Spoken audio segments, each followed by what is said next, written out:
What's up, guys? We are back at it again, and I have a feeling that this is going to be the best episode yet. And the reason I feel that way is because we've done this a few times. Normally, things get easier the more you do them, and we came prepared with some good talking points today. So I'm feeling optimistic about this one. Before we get started, just because I feel like I'm going to be flailing my arms around throughout this, I just want to give a full disclaimer and apologize for how sweaty my armpits are.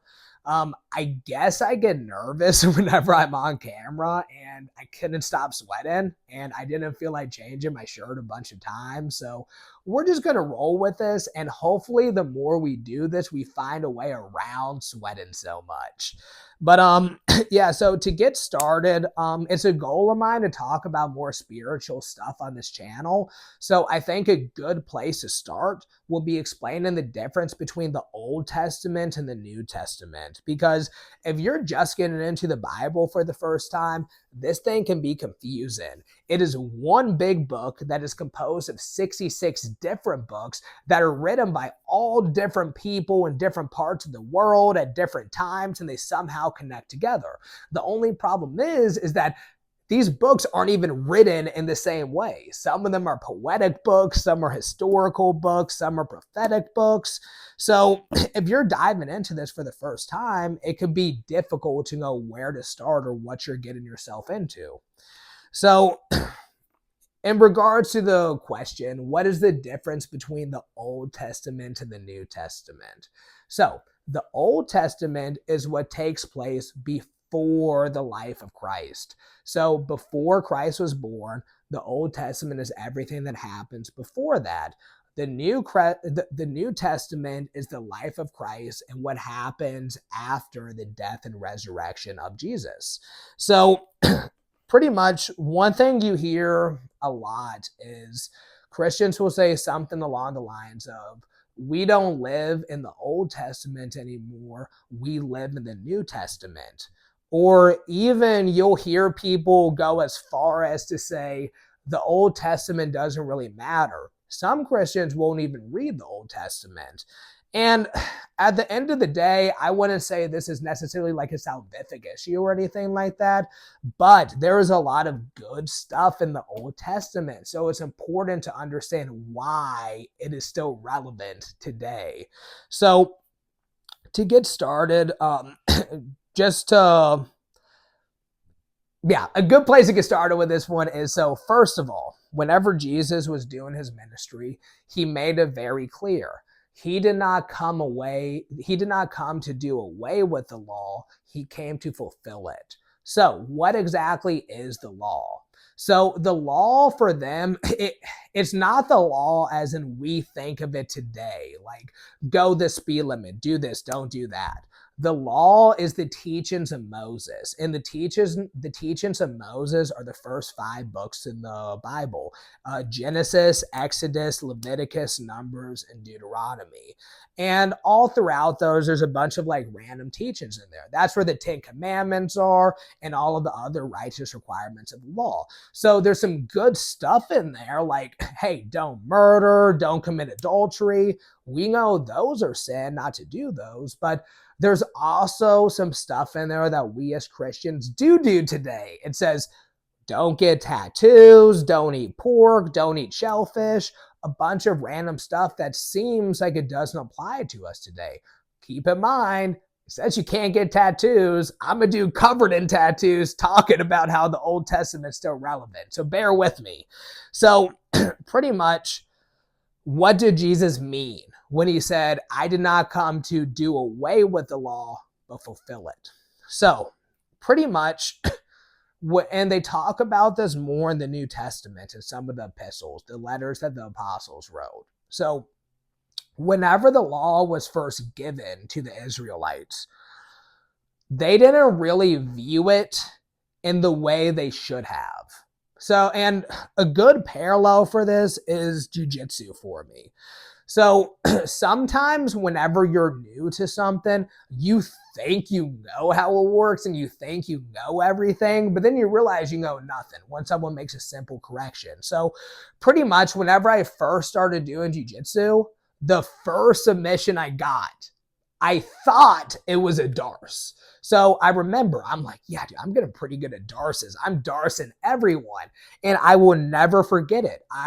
They called me one day. They're like, hey, you've been training a lot. You got a free PT. So I went to do the free PT. And then the coach asked me, he's like, hey, what do you want to work on? And I'm like, well, I've been getting pretty good at Darces. So like, let's tighten that up. Let's get really good at it. So I go to do the Darce, and he's like, hey, dude, that's not a Darce. That's an arm triangle. And that is the perfect way to explain what the Israelites did with the law and what we do with it today. So pretty much, God was giving them an arm triangle, but they thought they had a Darce. So they thought the law was this tool, like was this list of instructions for them to follow step by step. And if we were perfect, in theory, we would naturally do that. But the problem is we aren't perfect. So here's where it gets into the trouble. So pretty much there were all these like people called the Pharisees, okay? And their job was to be the upholders of the law. As far as everyone was concerned, they did everything perfect. They were perfect people. They followed the law exactly how they should. The only problem is that the law is not just a physical thing. It is a spiritual thing. And there's two like roads we got to get here. So if I'm losing some people, just stay tight and we will land this plane. So pretty much they were viewing the law physically. So one of the things in the law is do not commit adultery. So they're like, oh, easy. I've never committed adultery. But Jesus comes along and he tells them, I tell you, you may have not physically committed adultery, but whoever looks at a woman lustfully has already committed adultery in his heart. So they were viewing it physical, but Jesus is saying, no, it doesn't matter if you did this or not. If you have that desire in your heart, if you're wrestling with this, that shows that there is something broken inside of you that needs healing. It doesn't matter if you physically do or don't do these things. If you're like white knuckling it, holding back from doing them all day, you need healing. There is an issue here. And pretty much we're like, this ties in with the other stuff too. So now we know that, okay, I may not have murdered this person, but I hate them in my heart. Every time I'm around them, I get all negative. So really, what's the difference? The same level of hate's there. I'm just acting on it or not.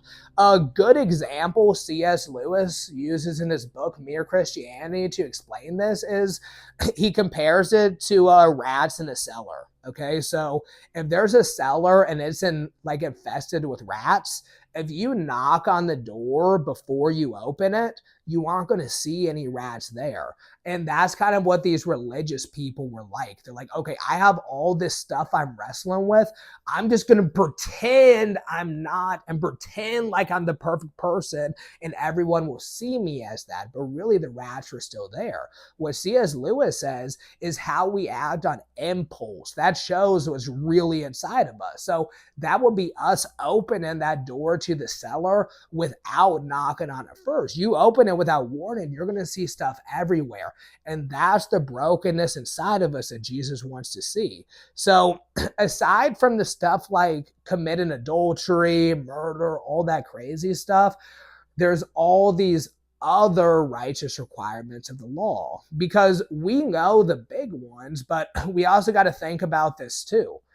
God is a perfect God. We are imperfect creatures. Perfect things cannot be around imperfect things. And a good example, like a parable they use in scripture, is leprosy. So if you don't know what leprosy is, it's like this crazy bad skin thing that's like super contagious. Back then, whenever people had leprosy, they would get isolated from everyone. It's not because they didn't want to be around that person. It's just like a safety thing. Like, dude, I can't because you have this. And that's what our sin is with God. So without Christ, we're just standing in front of God like, here, give me a hug. But we're covered in this sin. He can't. whenever we accept Christ, he's like this little hazmat suit that we wear that allows us to hug God. So that's what it means when scripture says the law has been fulfilled through Christ. So all this stuff that like we used to have to do, like you can't eat pork, you know, if you're a woman on her period, you can worship, like all of this crazy stuff, that's fulfilled in Christ. But just because Christ fulfills it doesn't mean all of this other stuff is irrelevant. God said everything he said for a reason. And some of them you just really have to look into it. So one that used to throw me off so much is the tattoo ones, because I had Christians tell me like all of this stuff like, oh, because you have neck tattoos, that means like you're really self-conscious and you had like a bad childhood and you struggle with these issues. And although some of that might have been true, not all of it was true. So we form these biases. But the tattoo one, the reason why it says no tattoos and piercings is not how we do it today. It's because at that time, the pagan nations around them, they were using tattoos and piercings as a way to show allegiance to their gods or idols, or to show that, you know, ownership of some type. So yeah, like, and I've even seen that in my own life. I'm not gonna lie to you. There's a tattoo and like a piercing I got one time for the wrong reasons. And spiritually, like I did it as like idolatry in a sense. And spiritually, it felt different than whenever I just got a tattoo because I liked it. So sometimes whenever we're looking at the law like that, we really got to study why God said these certain things. For example, like circumcision. I forget exactly like the chemical that's produced, but you're supposed to circumcise your son on a certain day. I think it's on like the seventh day or something, which is like, could fall on the Sabbath, whatever it is. But whenever a baby's that old, like that day specifically, they produce more of a chemical that will help them with a blood clot and stuff whenever you do that. So pretty much that's like a, not even quick, that's just kind of like an explanation on the law, the Old Testament, and the New Testament. But there's more reasons why the Old Testament's important. So one, the Old Testament, there's so many things in there that are parabolic, that are prophetic of Jesus and what he's doing in our life now. Like whenever I read Exodus, I see so many things about Christ. Like there's this one part where the Israelites, they're in the wilderness, they're complaining like to God that like, oh, maybe you took us out here just to watch us die. We had it good before. Then all these snakes start biting the people and they're about to die. And Moses is like, God, do something. And then he's like, I'll tell you what, take out your staff, a snake's going to come on there. It turns into like this golden staff. And he's like, you're going to hold this up in the air, and everyone that reaches their hands out will live. Everyone that doesn't have the faith to do that, they're going to die. And that's prophetic of Christ, dude. Like we're born in this world. We're bitten with the poison of sin. Christ is lifted high on the cross, held up. We just got to reach our hands out. If I can only reach my hands out, then I will be saved. So it's stuff like that that's important. Like there's so many little Easter eggs in the Bible, but also you see the whole story of Israel. You see that God really is unchanging. There is no God of the Old Testament, God of the New Testament. God is the same time and time again. Like if you read the Bible from start to finish, like you understand humanity so much. Like the nation of Israel, it's this constant cycle over and over again of God like, hey, I'm calling you to this good place I'm willing to take you to. Will you follow me? The people say yes. They have their doubts along the way. They make their mistakes, but God grows them into this great, beautiful, strong thing. But the people get comfortable. Then they forget about God. Then they end up right back where they started. Then they cry out to God and God saves them. And it's this constant cycle over and over again. But my question is, How often does this happen in our own life? How often do we have a good relationship with God? He takes us to this place we could have never went on our own, but once we get there, we forget about him. So I don't know, just like reading those stories, man, like it really helps keep you on the right track just because you see it in your own life. Like these are living stories. There's nothing new under the sun. Everything they struggle with and they dealt with then, we're going to deal with in our own life. They say that the Bible, it's an acronym that stands for basic instructions before leaving earth. It's not going to tell you everything you want to know, but it's going to tell you what you need to know to do this life well and know God. So that's that. The last thing I want to talk about, completely in an opposite direction, but this is a hot take that in a hill that I am willing to die on. So I truly believe that Robert Pattinson is one of the best actors of my generation. And I don't want to hear you guys go like, oh, that's the Twilight guy. Oh, no, dude, he has done so much more than Twilight. And first of all, you can't even say Twilight is a bad movie because of how popular it was. It may be cringy, but dude, that was like a culture, like it started a cultural shift, dude. Like it had a cult following. So I don't know, but just in case if you guys don't believe me, I'm gonna give you a list of just a few of the good movies he's done.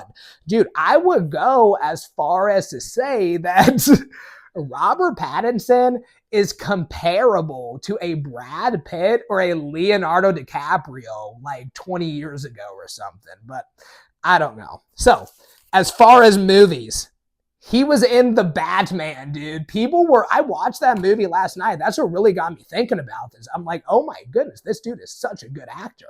Just people don't see it because they don't forget the Twilight. But he was in The Batman, did a killer job. Mickey 17, I want to make a video talking about that. Such a trippy movie, but did such a good job. The Lighthouse. Bro, if you're still mad about Twilight, just watch The Lighthouse and you'll forget all about that. That is like S-tier acting right there. So we got Water for Elephants. He can still do the rom-coms too. I don't care what you guys say. That was a good movie, Water for Elephants.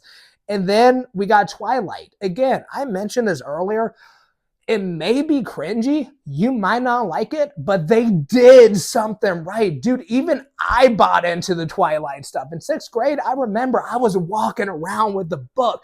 I wanted to be Edward. And then we got Harry Potter, dude. And not only was he in Harry Potter, he was one of the best characters in Harry Potter. Here's how you know you have a good character. This dude is in one movie, The Goblet of Fire. He is barely in it. Yet, for that whole movie and the rest of the series, they are bringing up his name over and over again. That's how you know you got a good character, and they don't give a good character to someone unless they're a good actor. So, I don't know. That's my rant. There's more I was going to talk to you, but we've been doing this for like 20 minutes. Look how sweaty my armpits are, dude. This is grown. I need to chill out, but I think we're moving in the right direction.